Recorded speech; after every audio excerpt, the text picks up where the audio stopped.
धनतेरस पर आम लोगों ने ही नहीं बल्कि आरबीआई ने भी अपनी तिजोरी में सोना भरा है।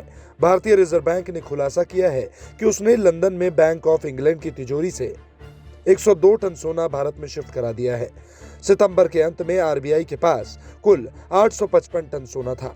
इसमें से 510.5 टन देश में रखा था। विदेशी मुद्रा भंडार के प्रबंधन पर रिपोर्ट में कही गई ये बात सामने आई है। सितंबर 2022 से अब तक कुल 214 टन सोना विदेश से भारत वापस आ चुका है। आरबीआई और सरकार दुनिया भर में बढ़ते भू राजनीतिक तनावों के बीच अपनी होल्डिंग को सुरक्षित करने में लगी है। सरकार में कई लोगों का मानना है कि सोना अपने देश में रखना ज्यादा सुरक्षित है। आपको बता दें कि 1990 के दशक में भुगतान संतुलन संकट के दौर में भारत को अपना सोना गिरवी रखना पड़ा था। अब सोने की दूसरी खेप भारत भी पहुंच गई है। पिछली बार की तरह इस बार भी आरबीआई और सरकार ने सोने को लाने के लिए विशेष विमान की व्यवस्था की थी। साथ ही इस बात के पुख्ता इंतजाम किए थे कि इस बारे में कोई जानकारी लीक न हो पाए। आरबीआई विदेशों में क्यों रखता है सोना? सोना देश को संकट से उबारने का सबसे बड़ा साधन है।